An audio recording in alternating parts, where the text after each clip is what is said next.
അല്ല റൂമ, എന്നെ make over ചെയ്യാൻ ഞാൻ ഭയങ്കര എക്സൈറ്റഡ് ആണ്. അതെ. എന്താണ് എനിക്ക് ചെയ്യാൻ പോകുന്നത്?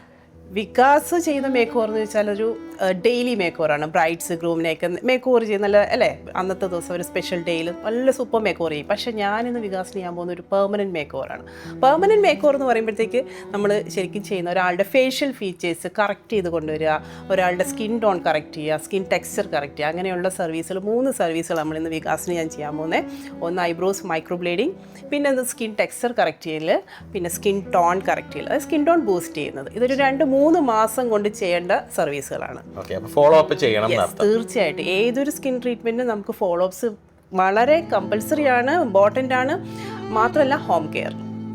ഇത് നാളെ മുതൽ സൺസ്ക്രീൻ ഉപേക്ഷിച്ചൊരു ജീവിതം ഉണ്ടാവരുത്. അപ്പോൾ എല്ലാവരോടും എനിക്ക് പറയാനുള്ളത് സ്കിൻ കെയർ, സ്കിൻ ട്രീറ്റ്മെൻറ്റുകൾ എന്തെടുത്താലും ക്ലെൻസിങ്, മോയ്സ്ചറൈസർ, സൺസ്ക്രീൻ, നിങ്ങൾ എന്തിട്ടില്ലേലും ഇത് 3 ഫോളോ ചെയ്യുക.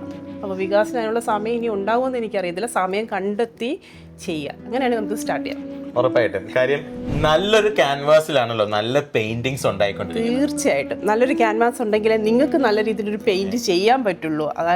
അതായത് ഓഫ് കോഴ്സ് വികാസിൻ്റെ ഒരു ജോബുമായിട്ട് റിലേറ്റ് ചെയ്ത് നിൽക്കുന്ന ഒരു ബ്രൈഡൽ മേക്കപ്പ് അല്ലെങ്കിൽ ഗ്രൂം മേക്കപ്പ് അല്ലേ, ആ ഒരു ബ്രൈഡിൻ്റെ ഫേസ് നല്ല രീതിയിൽ പോളിഷ്ഡ് ആണെങ്കിൽ നിങ്ങളുടെ മേക്കപ്പ് കുറച്ചുകൂടി ഈസി ആകും. 100% മേക്കപ്പിൻ്റെ ഒരു പെർഫെക്ഷൻ കൊണ്ട് റിസൾട്ട് കൊണ്ടുവരാൻ പറ്റും അല്ലേ, അത് ബ്രൈഡ് ആണെങ്കിലും ഗ്രൂം ആണെങ്കിലും.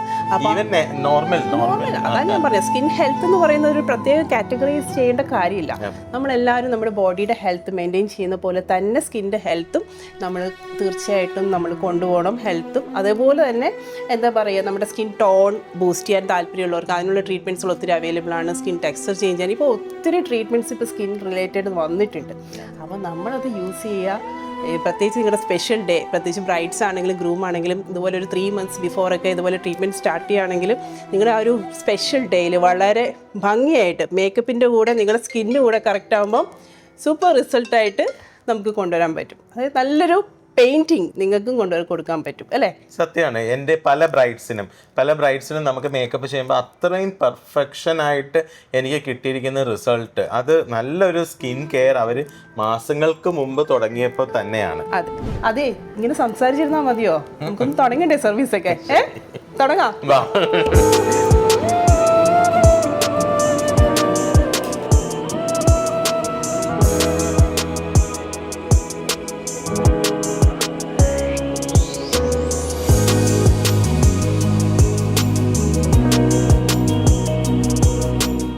അല്ല ഡോക്ടർ, ഇപ്പൊ എനിക്ക് ചെയ്യുന്ന എന്ത് ട്രീറ്റ്മെന്റ് ആണ്? നമ്മളിപ്പോ ചെയ്തുകൊണ്ടിരിക്കുന്നത് ഗ്ലൂട്ടതയോൺ IV ആണ്. ഗ്ലൂട്ടതയോൺ IV എന്ന് പറയുമ്പോൾ ജസ്റ്റ് ഗ്ലൂട്ട മാത്രമല്ല, അതിന്റെ കൂടെ വിറ്റമിൻ സി ഉണ്ട്, കൊളാജൻ ഉണ്ട്, കോച്ചിക് ആസിഡ് ഉണ്ട്, multiple anti oxidants and vitamins ഉള്ളതാണ് ഈ IV ട്രിപ്പിൽ ഉള്ളത്. ആന്റി ഓക്സിഡന്റ് ആയതുകൊണ്ട് തന്നെ നമുക്ക് ഫാറ്റി ലിവർ ഉള്ളവർക്ക് പോലും ഗ്ലൂട്ട IV എടുക്കുന്നത് വളരെ നല്ലതാണ്. ഡോക്ടർ, എന്റെ ഒരു മെയിൻ കൺസേൺ, ഇതിന് എന്തെങ്കിലും സൈഡ് എഫക്ട് ഉണ്ടോ? ഉണ്ടല്ലോ. ഉണ്ടോ? ഗ്ലൂട്ടതയോണിന്റെ സൈഡ് എഫക്റ്റ് ആണ് സ്കിൻ വൈറ്റനിങ് എഫക്റ്റ് എന്ന് പറയുന്നത് തന്നെ. പണ്ട് പോസ്റ്റ് ക്യാൻസർ ട്രീറ്റ്മെന്റ് ആയിട്ട് ആന്റി ഓക്സിഡന്റ് കൊടുത്തിരുന്നതാണ് ഗ്ലൂട്ടതയോൺ. അപ്പോൾ ആ പേഷ്യൻസിന് കണ്ടുവന്ന സൈഡ് എഫക്റ്റ് ആണ് സ്കിൻ വൈറ്റനിങ്. അപ്പൊ ഇതിന്റെ സൈഡ് എഫക്ട് എന്ന് പറയുന്നത് ഇതിന്റെ റിസൾട്ട് ആണ് അല്ലേ? അതെ. അടിപൊളി. ഇതിന്റെയൊക്കെ ഒരു റിസൾട്ട് എത്ര ഡ്യൂറേഷനിൽ നമുക്ക് കിട്ടും? നമുക്ക് റിസൾട്ട് ബോഡിയിൽ കണ്ടു തുടങ്ങാൻ തന്നെ 3 weeks എങ്കിലും മിനിമം എടുക്കും. കാരണം നമ്മുടെ ബോഡിയിലെ ലിവറിലൊക്കെ ഡിറ്റോക്സിഫിക്കേഷൻ കഴിഞ്ഞിട്ടേ സ്കിന്നിലോട്ട് റിസൾട്ട് വരുള്ളൂ. പിന്നെ പീക്ക് റിസൾട്ട് എന്ന് പറയുന്നത് എനിവേ 3 to 4 months എടുക്കും. അത് നമ്മൾ കണ്ടിന്യൂസ് ആയിട്ട് ആ ലെവലിൽ മെയിൻറ്റെയിൻ ചെയ്താൽ മാത്രം. അപ്പം ഒരു ബ്രൈഡൽ അല്ലെങ്കിൽ നമുക്ക് എന്തെങ്കിലും ഫംഗ്ഷൻ ഉണ്ടെങ്കിൽ നമ്മൾ 3 to 4 months മുമ്പ് റിസൾട്ടിന് വേണ്ടി നമ്മൾ ട്രീറ്റ്മെന്റ് തുടങ്ങേണ്ടതാണ് അല്ലേ?